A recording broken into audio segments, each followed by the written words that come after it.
Having trouble getting the new spatial wallpaper or 3D lock screen effect to work on iOS 26? Here are several solutions that should fix it. First, make sure low power mode is turned off. Go to Settings, then Battery, and toggle low power mode off. This mode can disable animations, including spatial wallpapers.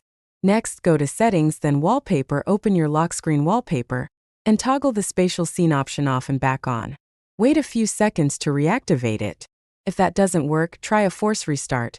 Press volume up, then volume down, and finally press and hold the power or side button for about 20 seconds until you see the Apple logo. Also, check Reduce Motion in Settings, then Accessibility, then Motion. If it's enabled, turn it off because this feature can prevent the spatial wallpaper from working. Finally, ensure you're using a high-quality photo, ideally with a clear foreground and background. Photos of people or pets work best. Avoid screenshots or heavily edited images, as they usually don't produce the 3D effect properly. Make sure your iPhone software is up to date, as some bugs may prevent spatial wallpapers from working.